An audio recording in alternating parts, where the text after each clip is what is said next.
Somewhere in your house tonight, there is an animal descended from a wild wolf. Maybe it's asleep on your feet right now, and when you look at it, it looks back right into your eyes in a way almost no other creature on earth will do. We call it man's best friend, and we say it so easily that we forget how strange it is. A wolf is a predator built to fear us. So here is the question. How did the wolf, of all animals, become the one that sleeps by our fire and waits at our door? The obvious answer is that we tamed them. That somewhere in the deep past, a clever human caught a wolf pup and trained the wildness out of it. It's a nice story, but the truth is stranger, and it may be the other way around. The dogs, it seems, may have chosen us. To see how that could possibly work, we have to go back tens of thousands of years to a cold and hungry world, and to the edge of a fire much like the one in that story. Because that is where the whole thing began. Not with a leash, with leftovers. Picture that camp during the last ice age. Humans have made a kill, eaten their fill, and left a pile of bones and scraps in the snow. And out in the dark, wolves are watching. To them, that pile is a free meal, sitting there for the taking. All they have to do is come close. And here is the catch that changed everything. Most wolves can't come close. They're too afraid.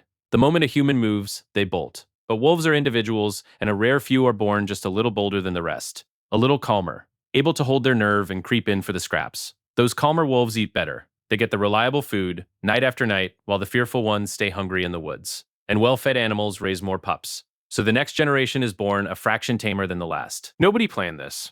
The fire was simply feeding the friendly. Do that for hundreds of generations, and something remarkable happens. The boldest wolves stop being wolves at all. They become a new animal that lingers at the human camp, tolerated, useful, and slowly, without either side deciding it, part of the family. That is the theory, at least. And you might reasonably ask, is there any proof? For a long time, there wasn't. It's a story about the deep past, and you can't rewind 50,000 years to check. But in 1959, in Soviet Siberia, a quiet geneticist decided he would try to make it happen again, from scratch, and watch it unfold with his own eyes. His name was Dmitry Belayev, and he chose an animal nobody had ever tamed. Not a dog, not a wolf, but the silver fox, a wild, snapping, fur farm animal that hated to be handled. If his idea was right, he thought, he should be able to turn this creature into something like a dog, using one rule, and one rule only. The rule was this.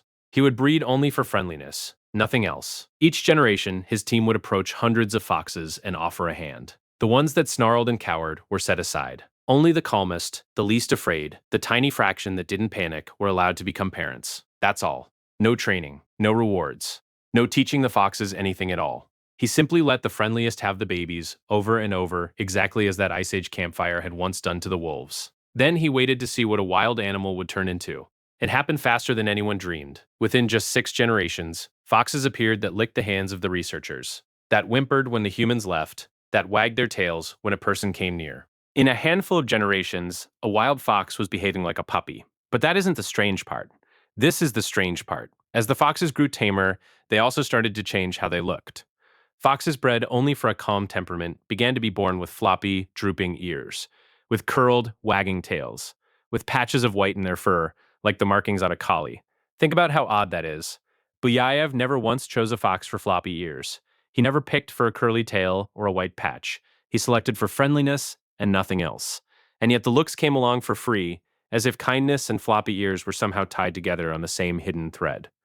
Scientists call this bundle the domestication syndrome, and once you know to look for it, you see it everywhere. The floppy ears of a spaniel, the patches on a cow, the curled tail of a pig, the same soft, childlike features, again and again, in almost every animal we've ever tamed. And here is the piece that brings it home. Those foxes hadn't just come to look like puppies. In a way, they had stayed puppies. Tameness, it turned out, comes from an animal holding onto its young, gentle, unafraid self for its whole life, instead of hardening into a wary adult. To be friendly is, in a sense, to never fully grow up. So Buyayev had shown in a single human lifetime that the impossible was possible. Select for a calm heart, and a wild predator softens into a companion, ears and all. The campfire story suddenly had a mechanism. But being tame is only half of what makes a dog, because your dog can do something the fox couldn't. Your dog understands you. Point at a ball across the room, and your dog trots straight to it. That feels so ordinary you've probably never thought twice about it. But it is quietly astonishing, and to see why, you have to watch what happens when you try the very same thing with a wolf. Researchers set up a simple test. They hid food under one of 2 cups, so the animal couldn't smell which. Then a human pointed at the right cup. Nothing more. Just a finger, showing the way. And the question was whether the animal could read the meaning in that human hand. Dogs passed this test with ease. Even young puppies, with almost no experience of people, follow the pointing finger straight to the food. First try. They seem to be born already knowing that a human hand means something. That when we gesture, we are trying to tell them where to look. Now here comes the twist. Wolves fail it. Wolves raised by humans from birth, bottle-fed, socialized, treated like dogs, still stare at the pointing hand and don't get it. They're highly intelligent animals. In many puzzles, they outthink dogs, but this one small human gesture leaves them blank. And chimpanzees, our closest relatives, the animals we share almost all our DNA with, they mostly fail it too. So a dog can read a part of us that a chimp cannot. Sit with that for a moment. On this one thing, understanding a human pointing hand, your scruffy dog beats an ape. The scientists who ran these tests reached a bold conclusion. This skill, reading human gestures, wasn't taught. It was built in. Somewhere in the long process of becoming dogs, these animals evolved a talent for reading us the way we read each other. Domestication hadn't just calmed them, it had tuned them to our signals. And that raises one more question, the deepest one of all. It's one thing for a dog to understand us, but do they actually feel a bond with us the way we feel one with them? Or is it all just food and habit and a clever animal working an easy meal? To answer that, we have to talk about a chemical. It's called oxytocin, and it's the same one that floods through a new mother when she holds her baby and gazes into its face. It is, as much as anything is, the chemistry of love. And in 2015, a team in Japan went looking for it in dogs. The researchers, led by Takefumi Nagasawa, brought owners and their dogs into a room together for half an hour, and simply let them be. Then they measured the oxytocin in both.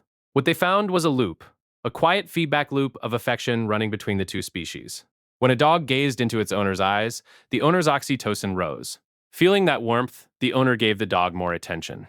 And that attention pushed up the oxytocin in the dog, which made the dog gaze longer, which lifted the owner higher again. Around and around, love feeding love, through nothing but a shared look.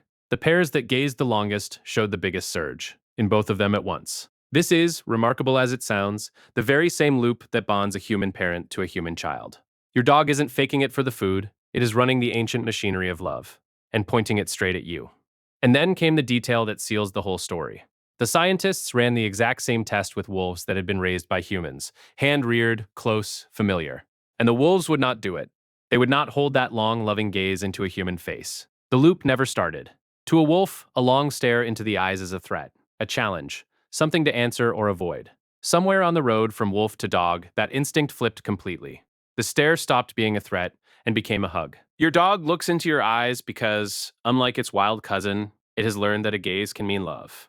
So now we can put the three pieces together, and the picture that appears is bigger than a story about pets. The foxes showed us that friendliness alone can reshape a body. The cups showed us that dogs evolved to read our hands. And the gaze showed us they evolved to love our faces. All three point the same way. They point to the idea we started with. That dogs were not simply captured and broken by us. They came to us, drawn by our fire and our scraps, and the gentlest among them were welcomed in. We didn't just make the dog. We met it halfway. Two species, quietly agreeing to trust each other. And some scientists take it one step further, into an idea that turns the whole thing around. They think we tamed ourselves the very same way. That humans, too, grew friendlier over the ages. Softer in the face, more childlike, more willing to cooperate. The same syndrome Bayev saw in his foxes. They see faintly in us, which would mean the wolf and the human were on the same journey all along. Both getting kinder, both getting tamer, both learning that the ones who could trust and cooperate did better than the ones who couldn't. We didn't just befriend the dog. In a strange way, the dog and the human grew up together. So tonight, when that animal on your feet lifts its head and looks at you, and you feel that quiet warmth pass between you, know what you're really seeing. You're seeing the end of a 50,000-year experiment that started at a fire in the snow. A wild predator that chose, over 10,000 cold nights, to come in from the dark and become something new. Not tamed by us, but grown alongside us. And it is looking at you the way it does, holding your gaze, because long ago, that look stopped meaning danger and started meaning home.